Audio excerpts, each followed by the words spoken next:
Emma's hands shook as she locked the door behind Marcus Thornfield. In 12 years of working for one of New York's most powerful real estate moguls, she'd never seen him like this. His normally perfect silver hair was plastered to his forehead, and his Armani suit clung to his frame like a second skin. But it wasn't the physical dishevelment that disturbed her, it was the look in his eyes, hollow and desperate. "Mr. Thornfield, what happened?" she asked, grabbing a towel from her bathroom. "Should I call someone?" "Your driver?" "Mrs. Thornfield." "No." The word came out sharp, almost panicked. He caught himself, softening his tone. "No, Emma. That's exactly what I can't do. You're the only person I trust right now." She handed him the towel, watching as he dried his face with trembling hands. Her small apartment suddenly felt even smaller with his presence filling it. The contrast was stark, her modest IKEA furniture and thrift store decorations against his world of penthouses and private jets. "Sit down," she said, gesturing to her worn couch. "I'll make coffee." As the coffee maker gurgled in her tiny kitchen, Emma tried to process what was happening. Marcus Thornfield didn't do spontaneous. Every minute of his day was scheduled, every interaction calculated. She'd spent over a decade managing his calendar, screening his calls, organizing his life with military precision. She knew his schedule better than she knew her own. And nowhere in that schedule was there room for midnight visits to his assistant's apartment. She returned with 2 mugs, setting one in front of him. He wrapped his hands around it but didn't drink, staring into the dark liquid as if it held answers. 27 years ago, he began, his voice barely above a whisper, I made a decision that I thought would protect everyone I loved. Tonight, I discovered that decision is about to destroy everything. Emma sat across from him, her mind racing. In all their years working together, Marcus had never shared anything personal. She knew his schedule, his preferences, his business strategies, but nothing about the man behind the empire. His wife Victoria was a socialite who appeared in tabloids. His daughter Cierra was at Harvard. That was the extent of what she knew about his family. I don't understand, Emma said carefully. What decision? Marcus set down the mug and looked at her directly. Before I married Victoria, before Thornfield Properties, before any of this, I was in love with someone else. Her name was Catherine. The name hung in the air between them. Emma noticed how his voice changed when he said it, softening with a tenderness she'd never heard from him. We met in college. She was an art student, I was studying business. My father had already mapped out my entire life, who I'd marry, what company I'd run, what social circles I'd join. Catherine didn't fit into any of those plans. She was from a working-class family in Queens, brilliant and passionate about things that had nothing to do with money or status. Marcus stood, pacing Emma's small living room. We dated for 3 years. I was going to propose. I'd decided I didn't care what my father thought, what society expected. Then Catherine got pregnant. Emma's breath caught. This wasn't just a story about young love. This was something much more complicated. My father found out, Marcus continued, his voice hardening. He threatened to cut me off completely, to destroy Catherine's family, to make sure she never got a teaching position anywhere in the country. He had the connections to do it, and he was ruthless enough to follow through. So he offered me a deal. He'd pay Catherine $500,000 to disappear, to have the baby somewhere far away, to never contact me again. And I'd marry Victoria Ashford, consolidate the family fortunes, and build the empire he'd always envisioned. What did you do? Emma asked, though she already knew the answer. I took the deal, Marcus said, his voice breaking. I convinced myself it was better for everyone. Catherine would have financial security. My family would be protected. The child would grow up away from the pressure and scrutiny of my world. I told myself it was the right thing to do. He turned to face Emma, and she saw tears streaming down his face. In 12 years, she'd never seen Marcus Thornfield cry. Catherine moved to Portland. She had the baby, a son. My father ensured I never knew his name, never saw a picture. I married Victoria 6 months later. We had Cierra a year after that. I built Thornfield Properties into exactly what my father wanted. And I tried to forget about Catherine and the son I abandoned. Why are you telling me this now? Emma asked gently. After all these years? Marcus pulled an envelope from his jacket pocket and handed it to her. This arrived at my office today. Someone sent it directly to my private address, not through the mailroom. Emma opened it carefully. Inside was a single photograph of a young man, maybe in his mid-20s, with Marcus's distinctive blue eyes and strong jawline. Attached to it was a note in precise handwriting. I found your son. He's looking for you. And he's not alone. You have 48 hours before the story goes public. Who sent this? Emma asked, her mind spinning with implications. I don't know, Marcus admitted. But if this becomes public, everything falls apart. Victoria doesn't know about any of this. Cierra doesn't know she has a half-brother. The board of Thornfield Properties doesn't know their CEO hid a son for 27 years. My entire life is built on this lie. He sat back down, suddenly looking every one of his 53 years. I came to you because you're the only person who sees all the pieces of my life. You know my schedule, my contacts, my resources. But more than that, he paused, meeting her eyes. You're the only person in my world who's never wanted anything from me except to do your job well. I trust you, Emma. I need your help. Emma looked at the photograph again, at the young man who had Marcus's eyes.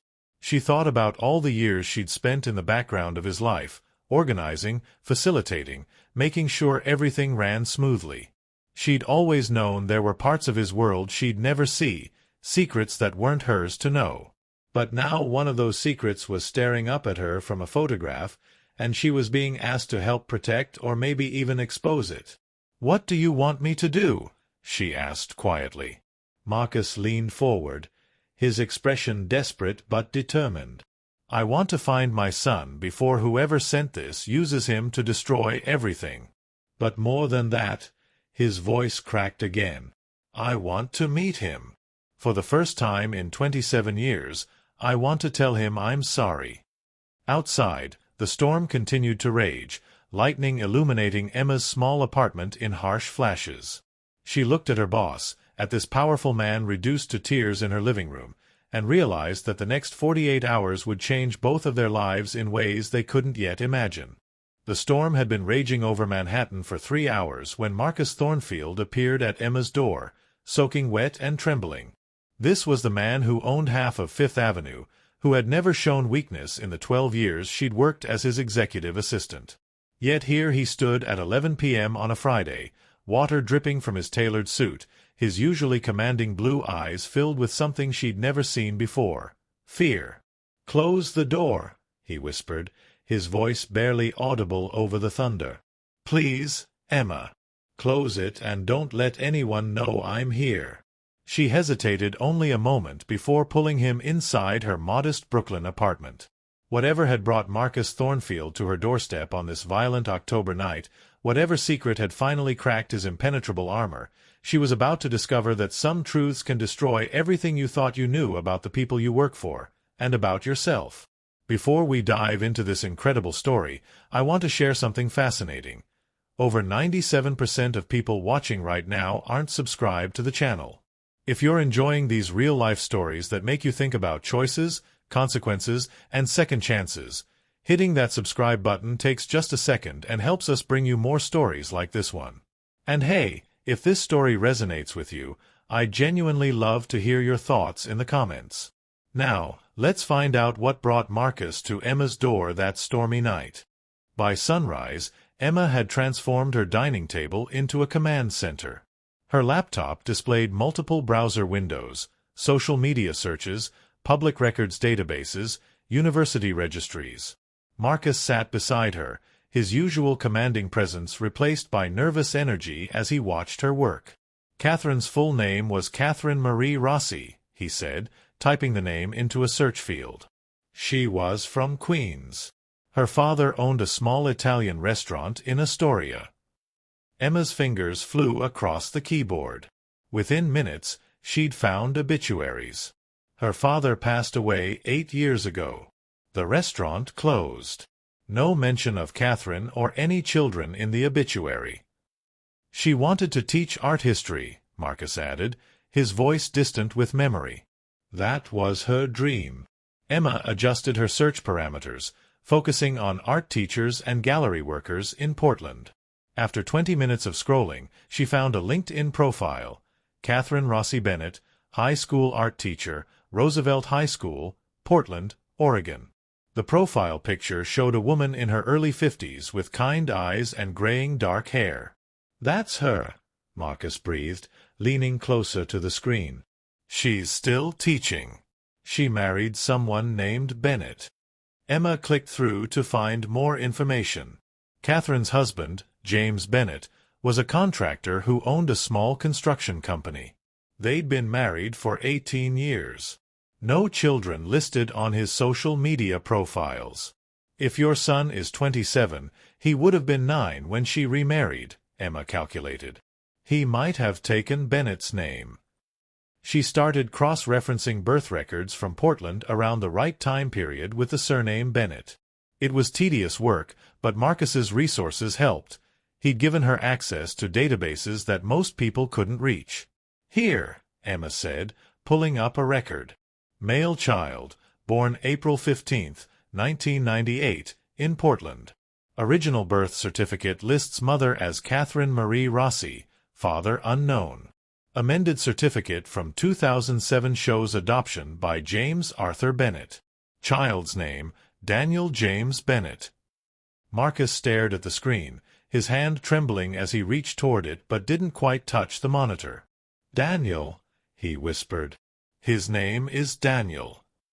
Emma continued searching, building a profile of the son Marcus had never known.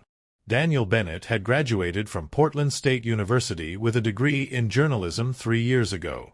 He'd worked for a small Portland newspaper before moving to New York 8 months ago to work for an investigative journalism website called The Urban Truth. He's here, Marcus said, his voice tight. In New York. He's been here for 8 months, and I never knew. Emma pulled up Daniel's byline on The Urban Truth. His articles focused on corporate corruption, wealth inequality, and the hidden stories of New York's most powerful families. Her stomach dropped as she read through his recent work. Marcus, she said carefully. His last 3 articles have been about real estate developers and their questionable business practices. He wrote an exposé on the Carmichael family's displacement of low-income tenants. Another on the Harrison Group's tax evasion schemes. He's investigating people like me, Marcus said quietly. Of course he is. If he knew who I was, if he grew up knowing he had a father who chose money and status over him, he couldn't finish the sentence. Emma found Daniel's social media profiles. His Instagram showed a young man with Marcus's distinctive features but warmer eyes, surrounded by friends at art galleries, political protests, small music venues. His bio read, telling stories that matter. Fighting for those who can't fight back. He looks happy, Marcus said, studying a photo of Daniel laughing with friends at a coffee shop. Despite everything I did, despite abandoning him, he looks happy. Emma noticed something in one of Daniel's recent photos. He was holding a document, though the image was too blurry to read clearly. But the timestamp was from 3 days ago, and the caption read, "Sometimes the biggest stories are the ones closest to home. Stay tuned." This might not be just someone trying to blackmail you, Emma said slowly.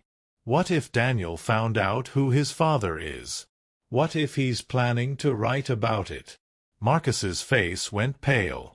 An exposé on the CEO of Thornfield Properties who abandoned his illegitimate son. It would be exactly the kind of story his publication runs.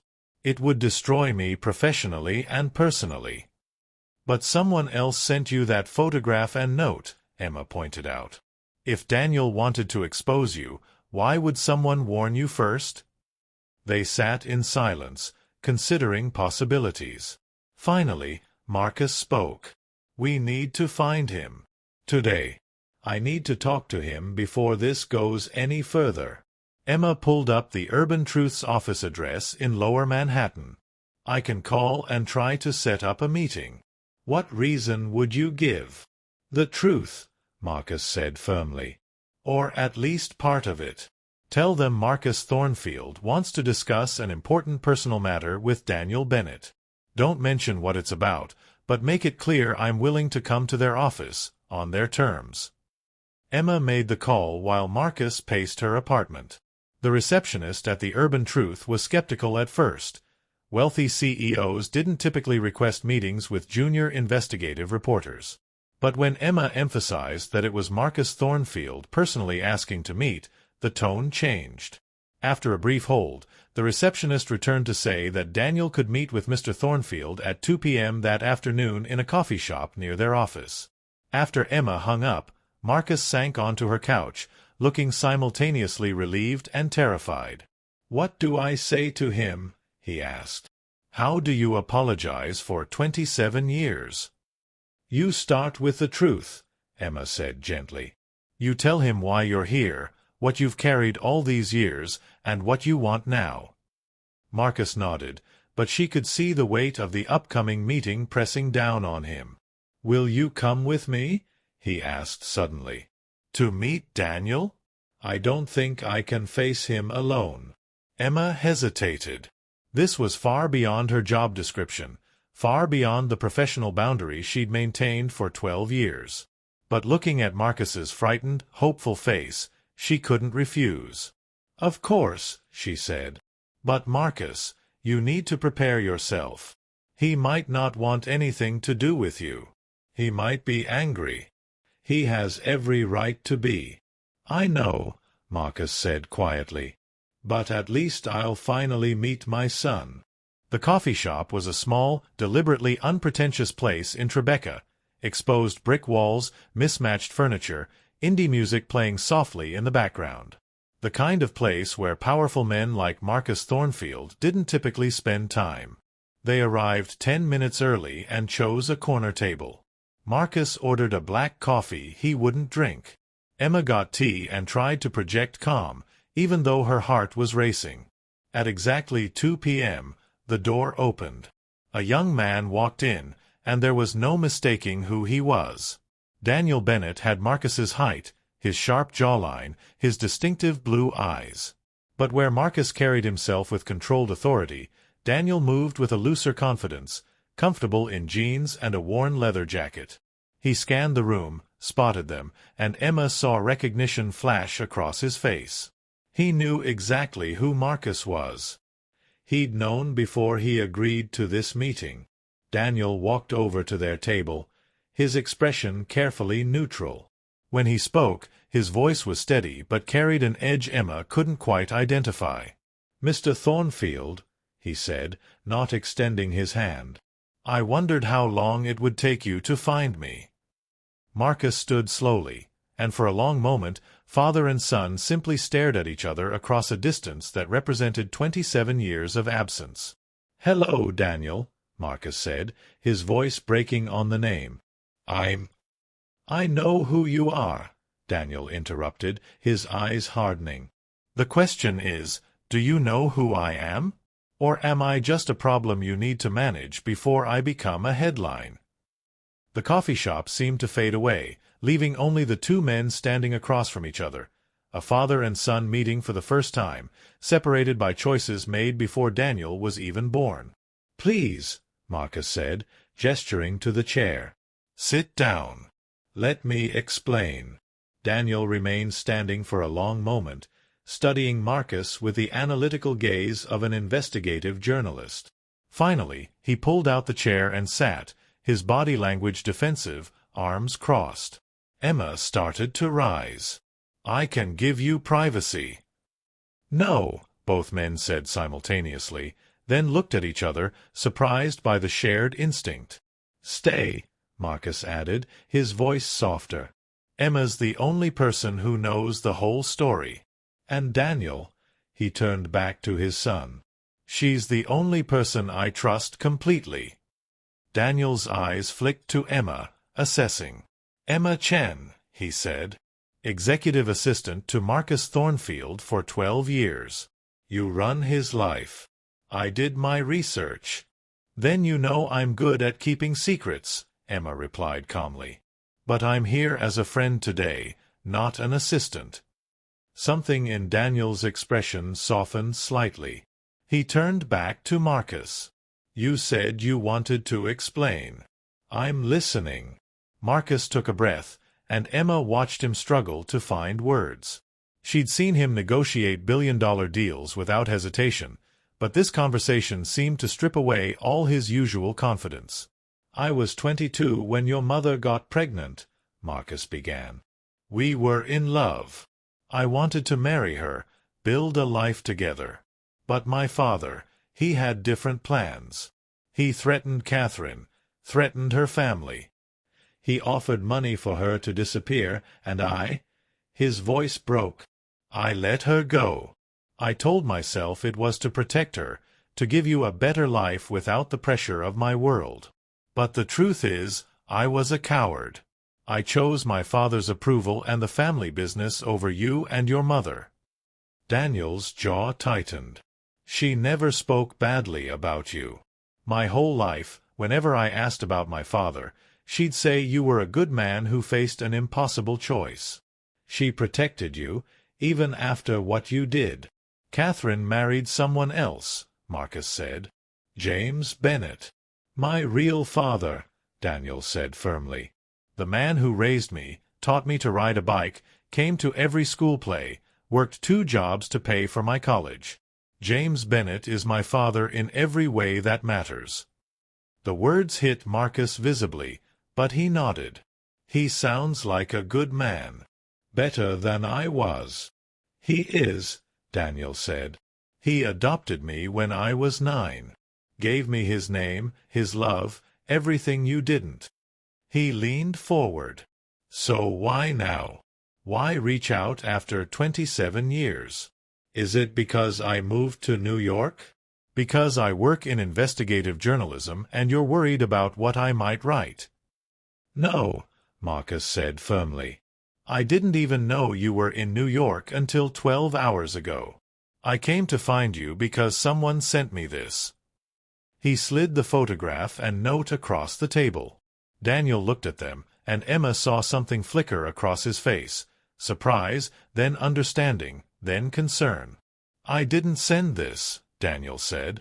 "Someone's playing both of us." "What do you mean?" Emma asked. Daniel pulled out his phone and opened an email. "3 weeks ago, I received this anonymously. Look at the attachment." The email contained a birth certificate, Daniel's original one, along with information about Marcus Thornfield, Catherine's $500,000 payment, and detailed documentation of the arrangement made 27 years ago. "Someone wanted me to know who you are," Daniel said to Marcus. "They sent me everything. Bank records, legal documents, even your father's handwritten notes about the Catherine problem. I've been investigating it, trying to figure out if it's real or someone trying to manipulate me." "It's real," Marcus said quietly. "All of it." "I know that now," Daniel replied. "I compared my DNA with yours through a genealogy database. Did you know you're in there? Someone used your discarded coffee cup to create a profile. Once I confirmed the match, I had to decide what to do with the information." Emma's mind raced. "Someone went to a lot of trouble to bring you two together, or to create a conflict between you. Who would benefit from that?" "I've been asking myself the same question," Daniel said. "At first, I thought it might be my mother trying to give me closure. But she doesn't know I'm investigating this. Then I thought maybe it was someone trying to create a scandal, get me to write an exposé that would damage Thornfield Properties." "Would you?" Marcus asked. Write that story? Daniel was quiet for a long moment. A year ago, maybe. I would have seen it as justice, exposing another wealthy man who abandoned his responsibilities, who used money to solve problems that required conscience. That's the kind of story I've built my career on. And now? Marcus asked, his voice barely audible. Now I've spent 3 weeks learning about you, Daniel said. Not just the CEO of Thornfield Properties, but the person. I've read interviews, watched how you treat your employees, seen the charities you support quietly, the ones not attached to your name for tax breaks or publicity. My editor at the Urban Truth once tried to investigate you for a corruption piece, but she couldn't find anything dirty. You're ruthlessly honest in your business dealings, almost obsessively fair with contracts. It doesn't match the narrative I expected. I've spent 27 years trying to be a better man than I was at 22, Marcus said. Trying to make choices I could live with. But I've never forgiven myself for that first choice, giving you up. Daniel looked at him, really looked at him, and Emma saw the hardness in his expression crack slightly. My mom used to say that people aren't defined by their worst moment. That everyone carries regrets, and what matters is what you do with them. She was always wiser than me, Marcus said softly. Does she know you're here? That you found me? No, Daniel said. And I'm not sure if I'll tell her. She built a good life in Portland. My dad, James, he's been sick recently, early onset Parkinson's. She has enough to worry about without reopening old wounds. Marcus's face filled with concern. Is there anything I can do? Doctors, treatment centers. We're handling it, Daniel said firmly, but his expression softened slightly at the offer. But thank you. Emma watched them, seeing the tentative connection forming despite the years and hurt between them. Then she refocused on the immediate problem. We still don't know who sent these materials to both of you, or what they want. The note said you have 48 hours before the story goes public. That gives us until tomorrow night. Unless going public isn't really their goal, Daniel said thoughtfully. Maybe the point is to get us to do something in response, something that serves their actual agenda. Who has access to this information? Emma asked. Who would know about the original arrangement? Marcus thought carefully. My father's lawyer handled everything. Richard Whitmore. He'd be in his 80s now. Anyone from my father's inner circle, but most of them have passed away. What about your wife? Daniel asked bluntly. Would she benefit from this becoming public? Marcus shook his head. Victoria doesn't know about any of this. If she did, she would have used it in our prenup negotiations. She's practical about our marriage. It's been more partnership than romance for years.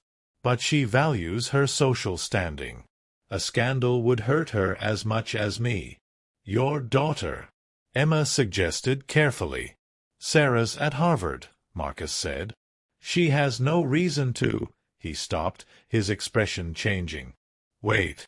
Sarah came home last weekend unexpectedly. She said she needed to pick up some documents from my home office. I thought it was strange at the time. Daniel leaned forward. What kind of documents?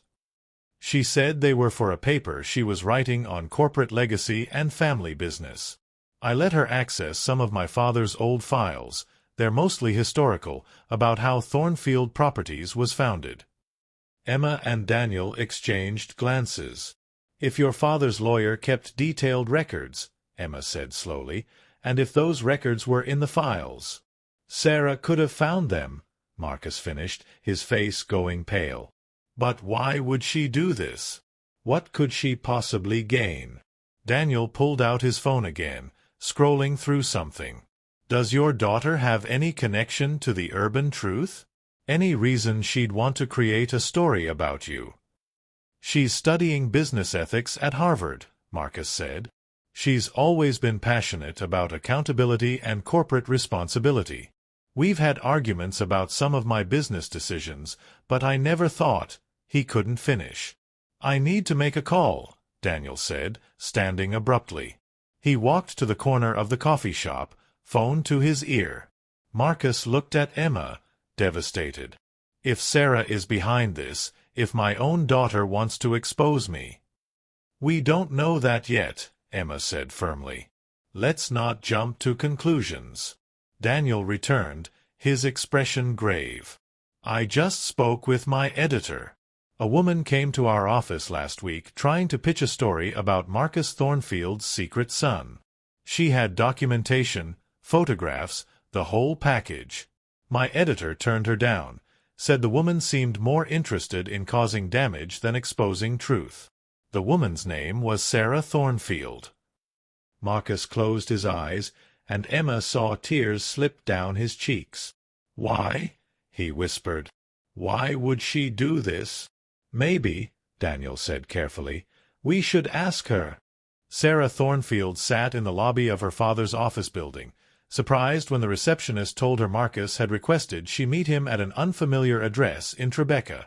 Even more surprising was the coffee shop setting. Her father never conducted meetings anywhere that wasn't meticulously controlled. When she walked in and saw not only her father but also Emma and a young man she didn't recognize, confusion crossed her features. Then she looked closer at the young man, and her face went carefully blank.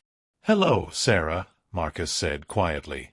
"I'd like you to meet Daniel Bennett." Sarah's composure cracked for just a moment. "You found him already? I thought—" She stopped herself, but it was too late. "Thought you'd have more time?" Daniel finished. "More time to build your story, create maximum impact?" Sarah's jaw tightened. She pulled out a chair and sat down with deliberate calm. "I suppose there's no point in pretending any more. Yes, I found the documents in grandfather's files. Yes, I sent the information to both of you. And yes, I approached the urban truth about running the story." "Why?" Marcus asked, his voice breaking. "Cierra, you're my daughter. Why would you want to hurt me like this?" Cierra laughed, but there was no humor in it. "Your daughter? When have you ever treated me like your daughter and not another asset to manage? My entire life has been scheduled, optimized, controlled to fit the image of what a Thornfield should be." "I gave you everything," Marcus protested. "The best schools, every opportunity." "Everything except honesty," Cierra interrupted. "Do you know what it's like to grow up in a family where image is everything? Where every conversation is calculated, every interaction performed for someone's benefit? I've been researching our family history for a paper on corporate dynasties and their ethical compromises. When I found those documents about Catherine and the baby, I realized our entire family is built on a lie." She turned to Daniel. "And you got to grow up free of all that. You got to be a real person with real choices, not some carefully constructed heir. I envied you before I even knew you existed. You think my life was some kind of freedom?" Daniel asked, his voice hard. "I grew up knowing my biological father didn't want me, that I wasn't good enough to keep. You think that doesn't leave scars?" "At least your scars are honest," Cierra said. "Mine are wrapped in privilege and pretense." Emma watched the three of them, a family broken by secrets and misconceptions, and saw the real tragedy. None of them had chosen this situation, but all of them were paying for Marcus's decision 27 years ago. "Cierra," Emma said gently, "what did you hope to accomplish? What was the end goal?" Sarah's anger deflated slightly. "I don't know any more. At first, I wanted to expose the hypocrisy. My father gives speeches about corporate responsibility and ethical business practices, but he paid to hide his own son. Then I thought maybe forcing the truth out would finally make our family real, make us deal with something genuine instead of just maintaining appearances." "You could have just told me," Marcus said quietly. "You could have asked me about it. Would you have told me the truth? Cierra challenged. Or would you have managed the situation, controlled the narrative, made it another business problem to solve? Marcus had no answer. Emma could see he was realizing that Cierra wasn't entirely wrong. Daniel spoke up, his voice calmer now. For what it's worth, I wasn't going to write the story. When you approached my editor, she called me in to ask if I wanted to pursue it. I said no. Whatever issues I have with Marcus, using journalism to settle personal scores isn't what I do. Cierra looked at him, surprised. Why not? You've made a career exposing wealthy people who abuse their power. Because this isn't a story about corporate corruption or abuse of power, Daniel said. It's a story about a young man who made a terrible choice under pressure, a woman who built a good life despite being hurt, a son who grew up without knowing his father, and a daughter who feels trapped by expectations. It's messy and painful and human. But it's not news, it's a family dealing with consequences of old mistakes. He looked at Marcus. I came to this meeting ready to hate you. I've spent 3 weeks building a case for why I should expose you, destroy the perfect image, get some kind of justice for what you did to my mother and me. But sitting here, listening to you admit your mistakes, seeing how much it's cost you, I don't know what I feel anymore. I don't expect forgiveness, Marcus said, looking between his 2 children. From either of you. I've made choices that hurt you both, in different ways. Cierra, you're right, I've treated you like part of the business instead of my daughter. And Daniel, I abandoned you before you were even born. Those are facts I can't change. So what now? Cierra asked. The deadline you gave yourself, that was fake, to force a confrontation. But the truth is still out there. Those documents still exist. What happens to our family now? Marcus looked at Emma, and she saw something shift in his expression, a decision being made. The truth is, Marcus said slowly, I'm tired. I'm tired of maintaining an image, tired of controlling every variable, tired of letting fear dictate my choices. 27 years ago, I let my father's threats and my own cowardice determine my life. I'm not going to do that anymore. He turned to Daniel. If you want to write the story, write it. Tell the truth about what I did, what it cost. I won't fight it. Maybe it's time people knew that Marcus Thornfield isn't the perfect businessman he pretends to be. And Mom? Cierra asked. Victoria doesn't know any of this. You'd really let her find out through a news article? No, Marcus said firmly. I'll tell her myself. Tonight.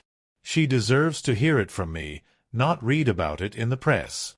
It might end our marriage, but at least it will be honest. Daniel shook his head slowly. I told you, I'm not writing this story. But Cierra has a point. The documents exist. If I don't write it, eventually someone else will find out. Information like this doesn't stay buried forever. Emma had been quiet, watching the 3 of them navigate this impossible situation. Now an idea formed. What if there's another way, she suggested. What if you control the narrative by telling it yourselves, on your own terms? They all looked at her. What do you mean? Marcus asked. Cierra, you're writing a paper on corporate dynasties and ethical compromises. What if instead of exposing your father, you told this as a case study in how even well-intentioned people can make devastating choices? Not as scandal, but as honest examination of the pressures that shape business families. She turned to Daniel. And you're an investigative journalist who focuses on systemic issues. What if this becomes a story not about Marcus specifically, but about the broader problem? How wealth and social pressure force impossible choices, how secrecy in powerful families causes generational damage. You want us to work together? Cierra asked, skeptical. I want you to take control of the truth, Emma said. Right now, this secret has power over all of you. Cierra, It made you angry enough to want to hurt your father. Daniel, it made you question your identity. Marcus, it's haunted you for 27 years. But if you tell it together, honestly, without hiding the hard parts, maybe it loses that power. Marcus looked at his 2 children. I know I have no right to ask anything of either of you. But Emma's right. You could tell this story, our story, in a way that might help other families avoid the mistakes I made. Sarah, your paper could become something meaningful, not just an academic exercise. Daniel, you could explore the systemic issues without destroying individual lives. Daniel and Sarah exchanged glances. Emma could see them weighing the option, testing whether they could trust each other, trust Marcus. I'd need complete honesty, Daniel said finally. No spin, no corporate image management. If we do this, it has to be raw and real. And I'd need Dad to actually be present, Sarah added, looking at Marcus. Not the CEO, not the carefully constructed public figure. The actual person who made these choices and has to live with them. Marcus nodded, his eyes filling with tears again. I can do that. I want to do that. For the first time in 27 years, I want to stop hiding. The 4 of them sat in silence for a moment, the weight of the decision settling over them. Outside, the afternoon light filtered through the coffee shop windows, casting long shadows across their table. There's still Mom, Sarah said quietly. Victoria. She needs to know before any of this goes forward. She deserves that much. I'll tell her tonight, Marcus repeated, his voice steadier now. No matter what happens between us, she deserves the truth from me directly. Daniel leaned back in his chair, studying Marcus with a journalist's careful attention. If we do this, if we tell this story together, I need to meet Catherine. My mom. She's part of this narrative too, and I won't write anything without her consent. Marcus's face showed both longing and fear. I haven't seen her in 27 years. I don't even know if she'd want to see me. Only one way to find out, Daniel said, pulling out his phone. He hesitated, then looked at Marcus. She doesn't know I've been investigating this. I told her I was coming to New York for work, nothing more. This conversation is going to be complicated. I can call her first, Emma suggested. Neutral party. I can explain the situation, give her time to process before any decisions are made about meeting or moving forward. Daniel considered this, then nodded. That might be better. Less pressure. He typed something on his phone. I'm sending you her number now. But Emma, be gentle with her. Whatever she decides, we respect it completely. Emma felt the responsibility settle on her shoulders. This was no longer just about managing Marcus's crisis. This was about 4 people, 5, counting Catherine, trying to untangle decades of pain and find some path toward healing. I'll call her tomorrow morning, Emma said. Give everyone tonight to process what's happened here. Sarah looked at Daniel, really looked at him for the first time since sitting down. I'm sorry, she said quietly, for trying to use this story to hurt our father.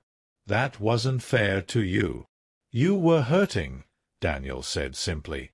I understand that. I've spent 3 weeks being angry at a man I'd never met. Anger makes us do things we're not proud of. But you didn't write the story, Sarah pointed out. Even when you had every reason to. Because somewhere in all my research, I realized that revenge doesn't heal anything, Daniel said. It just spreads the pain around. My mom taught me that. She never spoke badly about Marcus, never let bitterness define her life. I didn't understand that when I was younger, but I do now.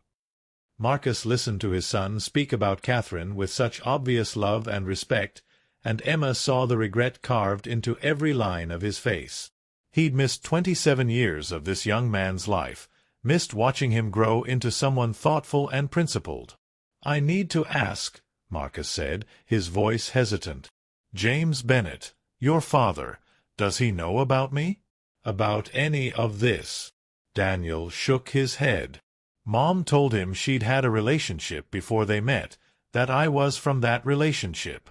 But she never told him who you were. She said some truths were hers to carry, not his burden. That's the kind of person she is." "She sounds remarkable," Cierra said softly. "Nothing like what I imagined when I found those documents. The payment, the agreement, on paper, it looked like she just took the money and disappeared. But there's more to it than that, isn't there?" "There always is," Emma said. "People are more complicated than documents can show. That's why this story, if you tell it, has to include everyone's perspective. Not just the facts, but the feelings, the impossible choices, the years of living with consequences." Marcus pulled out his wallet and withdrew a worn, folded piece of paper. His hands shook as he unfolded it carefully. "I've carried this for 27 years, he said, placing it on the table. It was a letter, written in elegant handwriting on yellowed paper. The date at the top read March 15th, 1998, a month before Daniel was born. "Catherine wrote this the day she left New York," Marcus said. "My father intercepted it. I didn't find it until after he died, hidden in his private safe. By then it was too late. She'd built a new life. I'd built mine. I convinced myself it was better not to disrupt that." Daniel reached for the letter, hesitated, then picked it up. He read silently, his expression shifting from curiosity to pain to something Emma couldn't quite identify. When he finished, he set it down gently. "She says she forgave you," Daniel said, his voice rough with emotion. "She says she understood why you made the choice you did, and she hoped you'd build a good life.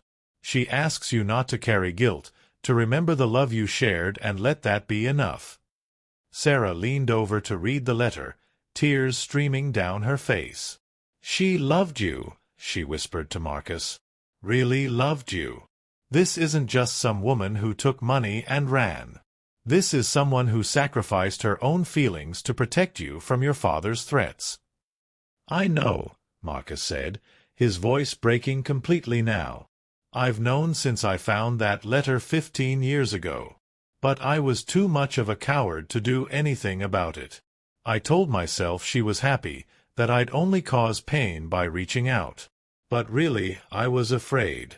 Afraid she'd hate me, afraid I'd have to face what I'd given up, afraid of disrupting the carefully constructed life I'd built on that lie." Emma watched as something shifted in the dynamic between the three Thornfields. Sarah's anger seemed to deflate, replaced by a sadness that was somehow more mature, more understanding. Daniel's defensive posture softened, though he still maintained some distance. "What was she like?" Cierra asked Daniel. Your mom, Catherine." Daniel smiled, a genuine warmth crossing his face. "She's the strongest person I know. She taught high school art for 25 years, inspired hundreds of students. She volunteers at a shelter for domestic violence survivors, teaches free art classes to kids whose families can't afford lessons. She turned her own pain into purpose." He pulled out his phone and showed them a photo.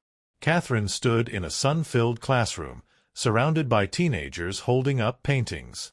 Her face was lit with joy, her eyes, the same shape as Daniel's, sparkling with pride in her students. Marcus stared at the photo, fresh tears falling. "She got to teach," he whispered. "That was her dream. She got to do it." "No thanks to your father's threats," Daniel said, but without the earlier edge in his voice. "She fought for it, applied to dozens of schools, faced rejection after rejection.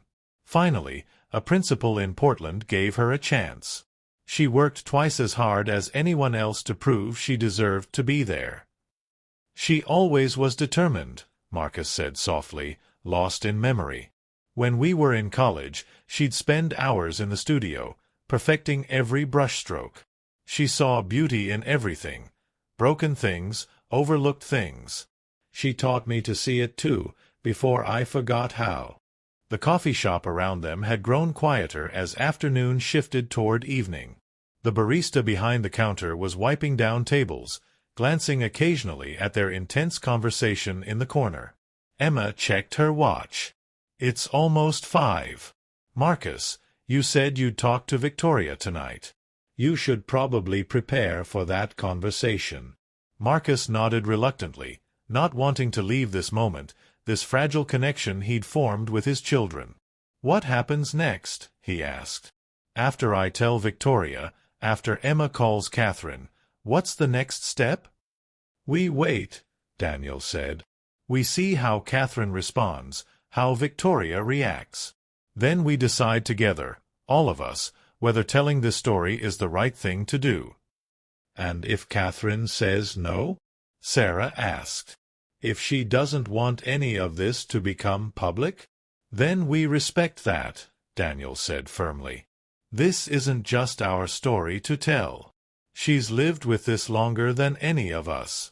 Her voice matters most." Emma appreciated Daniel's integrity, the clear moral compass that guided his decisions. She understood now why he'd become a journalist who focused on systemic issues rather than personal scandals. He was interested in truth, not destruction. "There's something else we need to consider," Emma said carefully. "If this story does come out, in whatever form, there will be professional consequences. Marcus, your board will have questions. Your investors, your business partners, they'll all want explanations." "Let them," Marcus said with surprising firmness. "I've spent my entire career building a reputation for honesty in business dealings. If that reputation can't survive the truth about my personal failures, then it wasn't worth having." Sarah reached across the table and, for the first time, took her father's hand. "I'm still angry," she said quietly. "About a lot of things. The way you've parented me, the way you've prioritized image over authenticity. That doesn't just go away because we had one honest conversation." "I know," Marcus said, squeezing her hand. "And you have every right to be angry. I want to do better, Sarah. Not just as a CEO or a public figure, but as your father." "Then prove it," Sarah said, not unkindly. "Not with grand gestures or expensive gifts. Just be real with me. That's all I've ever wanted." Daniel watched this exchange between his half-sister and their father, and Emma saw him processing what it might mean to have a family connection to the Thornfields. She knew he was thinking about his mother, about James Bennet, about the life he'd built without Marcus. "I'm not looking for a father," Daniel said suddenly, as if reading Emma's thoughts. "James Bennet is my dad. He's the one who raised me, who showed up for every important moment. That doesn't change, no matter what happens here." "I understand," Marcus said, and Emma heard the pain beneath his acceptance. "I'm not trying to replace him. I don't have the right to ask for that. But maybe," he hesitated, "maybe we could know each other. Not as father and son, but as two people connected by history and blood. Maybe that could be enough." Daniel considered this, then nodded slowly. "Maybe. We'll see. This is all pretty overwhelming." "For all of us," Sarah agreed. She looked at Emma with newfound respect. "You've been remarkably calm through all of this. How do you do it?" Emma smiled slightly. 12 years of managing crises gives you perspective. Though I'll admit, this is beyond anything I've dealt with before. Usually, I'm scheduling conference calls, not mediating family reunions." "You're more than just an assistant, aren't you?" Daniel observed. "The way Marcus talks to you, trusts you, that's not just professional respect." "Emma's been the one constant in my chaotic life," Marcus said, looking at her with genuine affection. "She's seen me at my worst and somehow still shows up every day. I don't know what I'd do without her." Emma felt uncomfortable with the attention, the emotion. "I'm just doing my job," she said, but even she knew that wasn't entirely true anymore. Somewhere over the past 12 hours, this had become personal. Marcus's phone buzzed. He glanced at it and sighed. Victoria. She's wondering where I am. I should go. Do you want me to come with you? Emma offered. For support. Marcus shook his head. No. This is something I need to do alone. But thank you. He stood, then paused, looking at both Daniel and Cierra. Thank you both for listening. For not walking away immediately. I know I don't deserve your time or consideration. Everyone deserves a chance to explain, Daniel said. What we do with that explanation is up to us. Cierra stood as well. I should get back to Boston. I have classes tomorrow, and I need time to think about all of this. Call me when you're ready to talk more, Marcus said. Really talk, not just argue. I want to know you, Cierra. The real you, not just the daughter I thought I was supposed to have. Sarah's eyes filled with tears, but she nodded. Okay. I'll call. She turned to Daniel. And if you're ever in Boston, let me know. Maybe we could get coffee, talk about something other than family drama. I'd like to know my brother. The word brother hung in the air, an acknowledgment of their connection, tentative but real. I'd like that, Daniel said, and Emma saw him smile genuinely for the first time since the conversation began. As they prepared to leave, Marcus pulled Emma aside. Tomorrow, he said quietly, when you call Catherine, tell her, he struggled for words, tell her I'm sorry. Tell her I've thought about her every day for 27 years. Tell her she was right, in her letter. The love we shared was worth remembering, and I've never forgotten it. I'll tell her, Emma promised. But Marcus, she may not want to talk to you. You need to prepare yourself for that possibility. I know, he said. But at least she'll know I finally had the courage to reach out, even if it's 27 years too late. They walked out of the coffee shop together into the cool October evening. The storm from the previous night had passed, leaving the city washed clean and bright. For a moment, they stood on the sidewalk. Marcus, Emma, Daniel, and Cierra. 4 people whose lives had been irrevocably changed in the span of 24 hours. Then Cierra headed toward the subway, Daniel toward his apartment in Brooklyn, and Marcus toward the difficult conversation waiting for him at home. Emma watched them go, feeling the weight of what tomorrow would bring. She had a phone call to make to a woman in Portland, a woman who'd built a life from the ashes of a first love. A woman who might finally get the apology she deserved, or might choose to leave the past buried where it belonged. Either way, Emma knew that nothing would ever be the same for any of them. 3 months later, Emma sat in a quiet Portland cafe, waiting. Light snow drifted past the windows, dusting the street outside with white. It was her first time in Portland, and she found herself understanding why Catherine had chosen to build her life here. There was a peacefulness to the city, a gentleness that felt far removed from Manhattan's relentless energy. The door opened, bringing with it a gust of cold air and Catherine Rossi Bennett. She looked just like her photos. Kind eyes, graying dark hair, an artist's observant gaze. But there was a presence about her that photos couldn't capture, a quiet strength that came from surviving impossible choices and building something beautiful from them. Emma, Catherine asked, approaching the table. Catherine, thank you for meeting me. They'd spoken on the phone several times over the past 3 months, carefully building trust. Catherine had been surprised by Emma's call that first morning, shocked to learn that Marcus wanted to reconnect, cautious about reopening old wounds. But she'd listened, asked thoughtful questions, and eventually agreed to this meeting. Catherine ordered tea and settled into her chair. So, she said with a gentle smile, you're here to tell me he's coming, aren't you? Emma couldn't help but smile back. Is it that obvious? You've been carefully preparing me for 3 months, Catherine said. Each conversation a little more personal, a little more encouraging.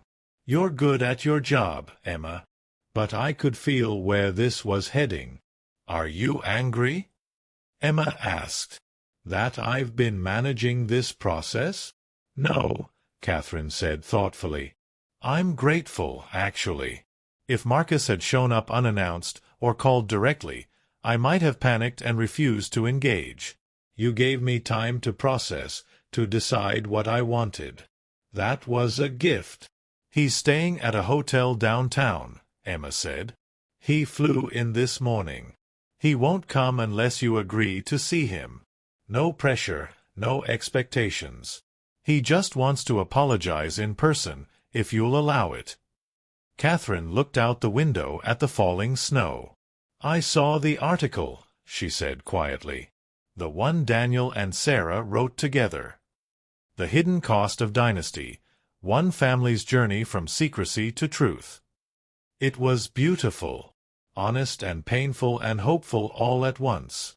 The article had run in a prestigious business journal, not as scandal but as serious examination of how wealth and family expectations could destroy authentic connection. Daniel had written the investigative portion, exploring the systemic issues. Cierra had contributed the personal narrative, interviewing Marcus, Victoria, and eventually Catherine herself. Together, they'd created something that transcended gossip, a genuine exploration of regret, forgiveness, and the possibility of healing. The response had been overwhelming. Marcus had faced difficult questions from his board, but ultimately they'd respected his honesty. Victoria had initially been devastated, but after her own conversations with Marcus and a skilled therapist, they decided to separate amicably. She'd told Emma privately that she felt freed by the truth, released from a marriage that had never been fully honest. "How is Daniel doing with all of this?" Catherine asked. "Really doing, not just the brave face he puts on for me." "He's good," Emma said honestly. "He and Marcus meet for lunch once a month. They're not close, not in a traditional father-son way. But there's respect there, and genuine affection. Daniel recently showed Marcus the art studio he's building in his apartment. Says he inherited your talent even if he never pursued it professionally." Catherine's eyes filled with tears. "James would have loved that. My husband," her voice caught. "He passed away 6 weeks ago. The Parkinson's progressed faster than we expected." "I'm so sorry," Emma said, reaching across to touch Catherine's hand. "Daniel told us. I know it's been incredibly difficult." "James knew everything," Catherine said. "Before he died, I told him about Marcus, about the pregnancy, about the money. I needed him to understand that Daniel finding his biological father didn't diminish James's role in any way. He just smiled and said he'd always known there was more to the story, but it didn't matter. Daniel was his son in every way that counted." They sat in comfortable silence for a moment, honoring James Bennett's memory. "Marcus wants to apologize," Emma said gently, "but I think he also wants your forgiveness. Not because he deserves it, but because he's carrying 27 years of guilt and regret. You're the only person who can release him from that." "Or choose not to," Catherine said. "Or choose not to," Emma agreed. "That's entirely your right." Catherine smiled sadly. "You know what's strange? I did forgive him years ago. I had to, for my own peace. Carrying anger would have poisoned the beautiful life I built with James, the joy I found in Daniel. But Marcus doesn't know that. He's been punishing himself all this time. Do you want to tell him?" Emma asked. "You could write him a letter. You don't have to see him if you don't want to." Catherine considered this, watching the snow accumulate on the sidewalk outside. "What kind of man is he now?" she asked. "Not the CEO, not the public figure. The real person." Emma thought carefully before answering. "He's someone who's learning to be honest, maybe for the first time in his life. He's awkward with emotions, still learning how to be vulnerable. But he's trying. He shows up for Daniel's journalism events, even though they make him uncomfortable. He's having actual conversations with Cierra instead of just managing her life. He's doing the work. That's all we can ask of anyone, Catherine said softly. To do the work. She pulled out her phone and typed a quick message. Emma's phone buzzed a moment later, a text to Marcus sent through Emma as intermediary. Tomorrow, 10 a.m., Forest Park entrance. Come alone.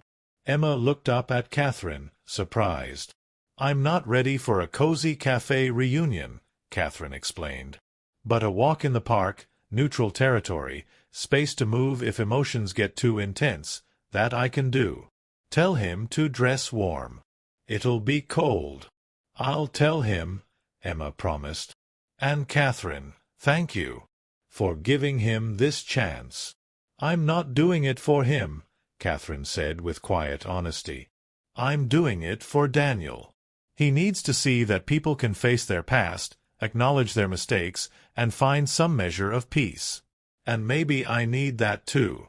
Closure, or forgiveness, or just the chance to say everything I've carried for 27 years.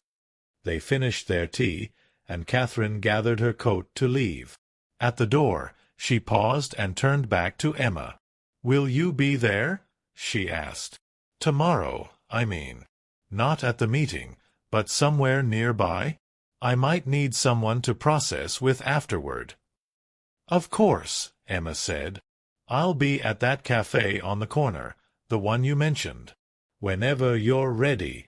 Catherine nodded, squeezed Emma's hand, and disappeared into the snowy afternoon. Emma called Marcus immediately. Tomorrow, 10 a.m., Forest Park entrance. She'll meet you there. She heard Marcus's breath catch. Thank you, he whispered. Emma, thank you for everything. For believing this was possible when I'd given up hope. Don't thank me yet, Emma said gently. Tomorrow is just the beginning. The real work comes after. I know, Marcus said. But at least there's a beginning. For 27 years, I thought it was too late. You helped me understand it's never too late to tell the truth. The next morning, Emma sat in the corner cafe Catherine had mentioned, nursing a coffee and watching the park entrance across the street. At exactly 10 a.m., Marcus arrived, dressed in casual clothes that made him look younger, more vulnerable. He stood at the entrance, visibly nervous, checking his watch every few seconds.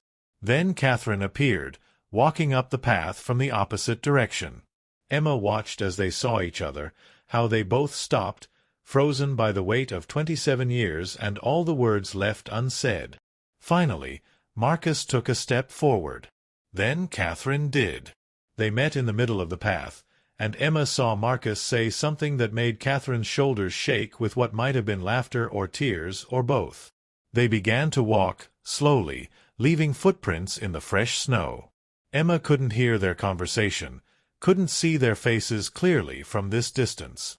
But she saw Marcus's shoulders bow under the weight of his apology, saw Catherine reach out to steady him, saw them find a bench and sit, talking with an intensity that suggested 27 years of silence was finally being broken. Emma's phone buzzed. A text from Daniel. My mom said she's meeting Marcus today. You're there, aren't you? Making sure she's okay? Emma typed back. I'm here. She's strong, Daniel. She's handling this exactly as she wants to. Daniel's response came quickly. I know. She's the strongest person I know. But thank you for being there anyway. It means more than you know. Another text appeared, this one from Cierra. Dad sent me a picture of the park. He says he's nervous. I told him to just be honest. That's all anyone can ask. Emma smiled, watching as these fragmented pieces of a family slowly found their way toward each other, not as they'd been before, but as something new and perhaps more authentic. An hour later, Catherine walked into the cafe alone. Her eyes were red from crying, but her face held a peaceful expression Emma hadn't seen in their previous meetings.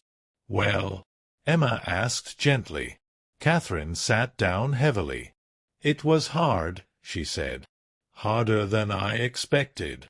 He apologized for everything, the choice he made, the years of silence, the cowardice. He cried. I cried. We talked about what might have been, and what actually was, and whether any of it could be redeemed. Can it? Emma asked. I don't know, Catherine said honestly. But I told him I forgave him a long time ago, that I'd built a beautiful life despite the pain, that I didn't regret Daniel for a single moment.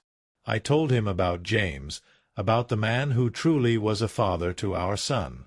And I told him that while I couldn't give him absolution, I could give him permission to stop punishing himself. How did he respond? He said he didn't know how to do that, Catherine said softly. Didn't know how to forgive himself when he'd hurt so many people. So I told him what I've learned through 27 years of teaching teenagers. You can't change the past, but you can choose what you do with the present. Every day is a chance to be better than you were yesterday. That's beautiful, Emma said. It's true, Catherine replied.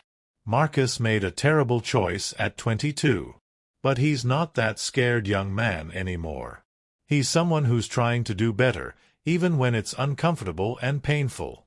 That counts for something. Will you see him again? Emma asked. Catherine thought about this. Maybe. Someday. There's no rush. We've both waited 27 years. We can take our time figuring out what, if any, relationship makes sense. But I'm glad we talked. I'm glad I got to see that the man I loved all those years ago is still in there, underneath all the armor he built to protect himself. She reached across and took Emma's hand. Thank you for facilitating this, for giving all of us the space to heal in our own ways. You could have just managed the crisis, protected Marcus's reputation, and moved on. Instead, you helped us find truth. It's not my truth to claim, Emma said. I was just the bridge. You all did the hard work yourselves. They sat together in the warm cafe, watching the snow fall on Portland's quiet streets, while across the park, Marcus Thornfield sat alone on a bench, finally allowing himself to feel the full weight of his choices and the possibility, fragile but real, of redemption. Thank you so much for being here for this entire journey. If this story touched you, if it made you think about forgiveness, second chances, or the courage it takes to face our mistakes, I'd be incredibly grateful if you'd subscribe to the channel. Seriously, it helps more than you know. And here's the thing, 97% of you watching aren't subscribed yet, which means you might miss the next story that could resonate with you just as much. Drop a like if you enjoyed this, and please, share your thoughts in the comments. Have you ever had to forgive someone who hurt you? Or ask for forgiveness yourself? I read every comment, and I'd love to hear your perspective. Thanks again for spending this time with Marcus, Emma, Daniel, Cierra, and Catherine. See you in the next story.